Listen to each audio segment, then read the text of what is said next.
സ്നേഹമുള്ളവരെ, ഇന്ന് സഭയിൽ ഒരു പുതിയ കാലഘട്ടം ആരംഭിക്കുകയാണ്.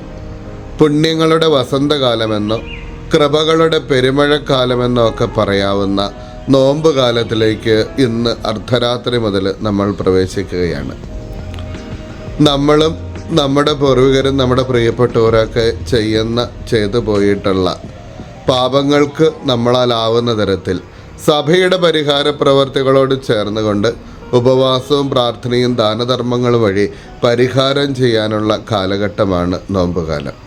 ദൈവം നമ്മുടെ പരിഹാര പ്രവർത്തികളിൽ പ്രസാദിച്ച് കൃപ പൊഴിയുന്ന കാലഘട്ടമാണിത്. ഇന്ന് പേത്രത്തെയാണ്. പേത്രത്തെ എന്നാൽ അവസാനിപ്പിക്കുക, തിരിഞ്ഞു പോവുക എന്നൊക്കെയാണ് അതിനർത്ഥം. ഇതുവരെ ഉണ്ടായിരുന്ന പല കാര്യങ്ങളും അവസാനിപ്പിച്ച് കൃപയുടെ വഴിയിലേക്ക് തിരിഞ്ഞു നടക്കാനുള്ള കാലം. ഈ കാലഘട്ടം ആരംഭിക്കുന്നത് യേശുവിൻ്റെ മരുഭൂമിയിലെ പരീക്ഷകളെ സംബന്ധിച്ച് ചിന്തിച്ചുകൊണ്ടാണ്. മത്തായിയുടെ സുവിശേഷം 4-ാം അധ്യായത്തിൽ 1 മുതലുള്ള തിരുവചനങ്ങളിലാണ് യേശുവിൻ്റെ പരീക്ഷകൾ പറഞ്ഞിരിക്കുന്നത്. ഇതിന് തൊട്ട് മുൻപേ, അതായത് ഈ പരീക്ഷകളുടെ പശ്ചാത്തലം യേശുവിൻ്റെ മാമോദീസയാണ്. മാമോദീസയിൽ സംഭവിച്ച 2 കാര്യങ്ങൾ. ഒന്ന്, അവിടത്തേക്ക് ഒരു സാക്ഷ്യം കിട്ടിയെന്നുള്ളതാണ്. അതായത് സ്നാപക യോഹന്നാൻ പറഞ്ഞു, ഇതാ ലോകത്തിൻ്റെ പാപങ്ങൾ നീക്കുന്ന ദൈവത്തിൻ്റെ കുഞ്ഞാട്. പിതാവായിട്ടുള്ള ദൈവം അവിടെ എല്ലാവരും കേൾക്കെ സ്വരമായി അവതരിച്ച് പിതാവായ ദൈവം പറഞ്ഞു, ഇത് ഞാൻ പ്രസാദിച്ച എൻ്റെ പ്രിയപുത്രനാണ്. ദൈവത്തിൽ നിന്നും സാക്ഷ്യം ലഭിച്ച യേശു കരയിൽ നിന്നിറങ്ങിയപ്പോൾ, കരയിലേക്ക് കയറിയപ്പോൾ ഇതാ പരിശുദ്ധാത്മാവ് അവൻ്റെ മുകളിലേക്ക് ഇറങ്ങി വന്നു. ആത്മാവിനെ ലഭിച്ചു എന്നുള്ളതും അവന് പിതാവായ ദൈവത്തിൻ്റെ പുത്രനാണ് എന്ന് സാക്ഷ്യം കിട്ടി എന്നുള്ളതുമാണ് മാമോദീസയിൽ സംഭവിച്ച പ്രധാന കാര്യങ്ങൾ. ഈ പരിശുദ്ധാത്മാവ് തന്നെയാണ് യേശുവിനെ പരീക്ഷിക്കപ്പെടുന്നതിന് മരുഭൂമിയിലേക്ക് നയിക്കുന്നത്. മരുഭൂമിയിലേക്ക് നയിക്കപ്പെടുന്നതിൻ്റെ കാരണങ്ങൾ ഇവയായിരിക്കണം.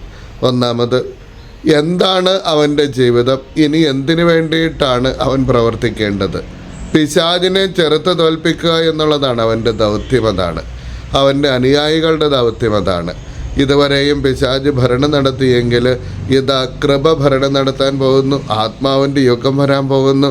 അതിനാൽ പിശാചിൻ്റെ തല തകർക്കപ്പെടാൻ പോവുകയാണ്. അതിനുവേണ്ടി പിശാച് ചെറുത്ത് തോൽപ്പിക്കപ്പെടണം. രണ്ടാമതാകട്ടെ, അവൻ്റെ പ്രവൃത്തികൾ തുടരുന്നതിന്, അവൻ്റെ അനുയായികളുടെ പ്രവൃത്തികൾ തുടരുന്നതിന് ഒരു പുതിയ യുഗം ആരംഭിക്കേണ്ടിയിരിക്കുന്നു. ആ പുതിയ യുഗം ആത്മാവിൻ്റെ യുഗമാണ്. അതിനാൽ അവൻ ആത്മാവിനാൽ ശക്തിപ്പെടേണ്ടിയിരിക്കുന്നു. ആത്മാവിനാൽ ശക്തിപ്പെടേണ്ടതിനും പിശാചിനെ ചെറുത്ത് തോൽപ്പിക്കുന്നതിനും അവൻ്റെ രാജ്യം അവസാനിച്ചു എന്ന് പ്രഖ്യാപിക്കുന്നതിനും വേണ്ടിയിട്ടാണ് യേശു മരുഭൂമിയിലേക്ക് പരിശുദ്ധാത്മാവിനാൽ നയിക്കപ്പെടുന്നത്. മരുഭൂമിയിൽ ചെല്ലുമ്പോൾ യേശുവിനുണ്ടാകുന്ന പരീക്ഷണങ്ങൾ നമുക്കറിയാവുന്നതുപോലെ 3 തരത്തിലുള്ള പരീക്ഷണങ്ങളാണ്. ഒന്നാമത്തെ പരീക്ഷണം, കല്ലുകൾ അപ്പമാകാൻ പറയുക. അങ്ങനെ അത് ഭക്ഷിച്ച് ജീവൻ നിലനിർത്തുക. 40 ദിനരാത്രങ്ങളാണ് അവൻ മരുഭൂമിയിൽ ഉപവസിക്കുന്നത്. 40 ദിനരാത്രങ്ങൾ ഉപവസിക്കുമ്പോൾ സ്വാഭാവികമായിട്ടും അവന് വിശന്നു എന്ന് തന്നെ മത്തായി രേഖപ്പെടുത്തിയിട്ടുണ്ട്. വിശക്കുന്ന യേശുവിൻ്റെ മുൻപിലേക്ക് പിതാവിൽ നിന്ന് ലഭിച്ച സാക്ഷ്യമായിട്ടുള്ള നീ ദൈവപുത്രനാണെങ്കിൽ കല്ലുകളെ അപ്പമാക്കുക എന്നുള്ള ഒരു സ്വാഭാവിക പരീക്ഷണവുമായിട്ടാണ് പിശാച് ആദ്യം വരുന്നത്. കല്ലുകൾ അപ്പമായിട്ട് മാറുന്നത് തന്നെയാണ്. കല്ല് പൊടിഞ്ഞ് അതിൽ നിന്ന് മണ്ണുണ്ടായി, അതിൽ ചെടി വളർന്ന് അതിലാണല്ലോ ആ ചെടികളിൽ നിന്ന് കിട്ടുന്ന ഗോതമ്പോ നെല്ലോ ഒക്കെ ഉപയോഗിച്ചിട്ടാണല്ലോ നമ്മൾ അപ്പം ഉണ്ടാക്കുന്നത്. പക്ഷേ പിശാചിൻ്റെ പ്രലോഭനം അതല്ല. പെട്ടെന്ന് കാര്യങ്ങൾ ചെയ്യുക എന്നുള്ളതാണ് പിശാച് അവനെ പരീക്ഷിക്കുന്നത്. പെട്ടെന്ന് കാര്യങ്ങൾ ചെയ്യുക, അതായത് ശാരീരികമായിട്ടുള്ള ആവശ്യങ്ങൾക്ക് വേണ്ടിയിട്ട് അഡ്ജസ്റ്റ്മെൻറ്റ് ചെയ്യാനായിട്ടുള്ള പരീക്ഷണം. വിശപ്പാണെങ്കിലും ആസക്തികളാണെങ്കിലും അതിലേക്കൊക്കെയും നമ്മളെ വലിച്ചിഴപ്പിക്കുന്ന പരീക്ഷണമാണത്. അവിടെ യേശു നിയമാവർത്തന പുസ്തകം 8-ാം അധ്യായത്തിലെ 3-ാമത്തെ തിരുവചനം എടുത്തുദ്ധരിച്ചുകൊണ്ടാണ് പിശാചിനെ തോൽപ്പിക്കുന്നത്. ആ തിരുവചനം ഇങ്ങനെ പറയുന്നുണ്ട്, നിങ്ങളെ എളിമപ്പെടുത്താനും നിങ്ങൾക്ക് വിശപ്പറിയിക്കാനും ഇതുവരെയും നിങ്ങൾക്ക് നിങ്ങളുടെ പിതാക്കന്മാർക്ക് അപരിചിതമായിരുന്ന മന്ന ഭക്ഷിക്കാനും ദൈവം മരുഭൂമിയിൽ ഇടയാക്കിയത്. മനുഷ്യൻ അപ്പം കൊണ്ട് മാത്രമല്ല ദൈവത്തിൻ്റെ വചനം കൊണ്ട് കൂടിയാണ് ജീവിക്കുന്നത് എന്ന് പഠിപ്പിക്കാൻ വേണ്ടിയിട്ടായിരുന്നു. മനുഷ്യൻ അപ്പം കൊണ്ട് മാത്രമല്ല ദൈവത്തിൻ്റെ വചനം കൊണ്ടുമാണ് ജീവിക്കുന്നത്. അതായത് മനുഷ്യൻ ശരീരം മാത്രമല്ല, മനുഷ്യൻ ആത്മാവാണ്. മനുഷ്യനൊരു ജീവിതമുണ്ട്. ഈ ജീവിതം കല്ലറ കൊണ്ട് അവസാനിക്കുന്നതല്ല, ഇതിൻ്റെ അപ്പുറത്തേക്കൊരു നിത്യജീവനുണ്ട്. ദൈവത്തിൻ്റെ വചനമാണ് നമ്മളെ താങ്ങി നിർത്തുന്നത്. നമുക്കറിയാം എത്രയോ ജീവിത സാഹചര്യങ്ങളിൽ ദൈവവചനം നമുക്ക് ശക്തിയായിട്ടുണ്ട്, കരുത്തായിട്ടുണ്ട്. അപ്പമില്ലാതെ കഴിയാൻ പറ്റിയാലും വിശുദ്ധ കുർബാനയില്ലാതെ കഴിയാൻ പറ്റില്ല എന്ന് പറഞ്ഞ വിശുദ്ധാത്മാക്കൾ എത്രയോ സഭയിലുണ്ട്. പിശാച് പക്ഷേ അടങ്ങുന്നില്ല. പിശാച് അവനെ വീണ്ടും കൊണ്ടുപോവുകയാണ് മലയുടെ മുകളിലേക്ക്, ദേവാലയത്തിൻ്റെ അഗ്രത്തിലേക്ക് കയറ്റിക്കൊണ്ടു പോവുകയാണ്. ദേവാലയത്തിൻ്റെ അഗ്രത്തിന് 425 അടി പൊക്കമുണ്ടെന്ന് പറയുക. ഈ 425 അടി പൊക്കമുള്ള ദേവാലയത്തിൻ്റെ ഗോപുരത്തിൻ്റെ മുകളിൽ കയറ്റി നിർത്തിയിട്ട് യേശുവിനോട് പറയുകയാണ്, നീ ദൈവപുത്രനാണെങ്കിൽ ഇവിടെ നിന്ന് ചാടുക. അങ്ങനെ ആളുകളെ കൂട്ടുക, അങ്ങനെ നീ ഒരു പ്രവാചകനായിട്ട് അവതരിക്കുക. അതായത് ഇവിടെയും പെട്ടെന്ന് കാര്യം നടത്താനായിട്ടുള്ള, കുരിശിൻ്റെ വഴിയിലൂടെ മനുഷ്യന് രക്ഷ സാധ്യമാക്കാനായിട്ടുള്ള സാധ്യതകളെല്ലാം അവസാനിപ്പിച്ചിട്ട് ഇതാ നീ ഇങ്ങനെ ഒരു പ്രവാചകനെ പോലെ അവതരിച്ച് ഇവിടെ നീ നിൻ്റെ അത്ഭുതം പ്രവർത്തിക്കുക, അമാനുഷികത പ്രകടമാക്കുക എന്നുള്ളതാണ് അവൻ്റെ പരീക്ഷണം. അതാണ് നേരിട്ട പ്രലോഭനം. അതാണ് അമാനുഷികത പ്രകടമാക്കാനും ആളെ കൂട്ടാനുമുള്ള പ്രലോഭനം എപ്പോഴും ഉണ്ടാകുന്നുണ്ട്. ശിഷ്യന്മാർ യോഹന്നാൻ്റെ സുവിശേഷത്തിൽ ഒരിക്കൽ യേശുവിനോട് പറയുന്നുണ്ട്, നീ ഇവിടെ നടന്ന് ഇങ്ങനെ ചെയ്താൽ പോരാ, നീ ആൾ കൂടുന്ന ദേവാലയത്തിൽ അവിടുത്തെ തിരുനാളിന് പോയിട്ട് വേണം നീ അത്ഭുതങ്ങളൊക്കെ പ്രവർത്തിക്കാൻ. എല്ലാവരും വളരെ പെട്ടെന്ന് നിന്നെ അറിയട്ടെ, നീ ഒരു പ്രസിദ്ധനായിട്ട് തീരട്ടെ.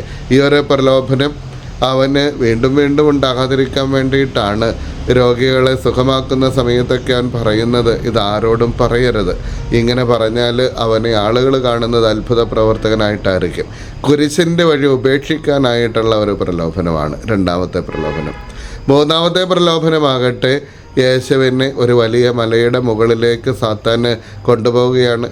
അവിടെ എല്ലാ നഗരങ്ങളും അവനെ കാണിച്ചു കൊടുക്കുകയാണ്. ജെറോക്കോ പട്ടണത്തിന് തൊട്ടടുത്തുള്ള ഒരു വലിയ പർവ്വതമാണ് പ്രലോഭനങ്ങളുടെ മല എന്നറിയപ്പെടുന്നത്. അവിടെ നിന്നാൽ അതിമനോഹരമായിട്ടുള്ള ജെറൂസലേം നഗരം ഉൾപ്പെടെ ഇസ്രായേലിലെ പല നഗരങ്ങളും ദർശിക്കാനാവും. ഇത് നമ്മൾ വായിക്കുന്നത് മോശയെ ദൈവം നെബോ മലയുടെ മുകളിൽ കയറ്റി നിർത്തി ഇസ്രായേൽക്കാർ ചെന്ന് വസിക്കാനുള്ള ഇസ്രായേൽ ദേശം കാണിച്ചു കൊടുത്തതിന് തുല്യമായിട്ടാണ്. ഇവിടെ പിശാച് പറയുന്നത്, നീ എന്നെ ആരാധിക്കുകയാണ് എങ്കിൽ ഇത് മുഴുവനും നിനക്ക് ഞാൻ തരാം. ഇത് മുഴുവൻ ആരുടേതാ? ഇത് മുഴുവനും ദൈവത്തിൻ്റെത് തന്നെയാണ്. പക്ഷേ എങ്കിലും ഒരു സാമ്രാജ്യത്വ മോഹം യേശുവിൻ്റെ ഉള്ളിൽ അവതരിപ്പിച്ചിട്ട് രാഷ്ട്രീയമായിട്ടുള്ള നേതാവായിട്ട് മാറാനും സകലതും കീഴടക്കാനുമായിട്ടുള്ള ഒരു പ്രലോഭനമാണത്. എല്ലാത്തിൻ്റെയും മുകളിൽ അധികാരം കാണിക്കാനുള്ള ഒരു പ്രലോഭനം. പലപ്പോഴും നമ്മൾ ഏറ്റവും കൂടുതൽ വീണു പോകുന്ന ഒരു പ്രലോഭനവും ഇവിടെ തന്നെയാണ്. ആരെങ്കിലുമൊക്കെ നമ്മുടെ കീഴിലുണ്ടെങ്കിൽ വലിയ അധികാരം കാണിക്കാനായിട്ടുള്ള ഒരു പ്രലോഭനം എപ്പോഴും നമുക്കുണ്ടാവും. എല്ലാം എൻ്റേതാക്കാനായിട്ടുള്ള ഒരു പ്രലോഭനം. നേരായ വഴിയിലൂടെയല്ല, പക്ഷെ സാത്താനെ ആരാധിച്ചുകൊണ്ട് എല്ലാം എൻ്റേതാക്കാനുള്ള പ്രലോഭനം. ഇവിടെയാണ് യേശു സാത്താനെ ശക്തമായിട്ട് താക്കീത് ചെയ്യുന്നത്. നിൻ്റെ ദൈവമായിട്ടുള്ള കർത്താവിനെ മാത്രമേ ആരാധിക്കാവൂ എന്ന് എഴുതപ്പെട്ടിരിക്കുന്നു.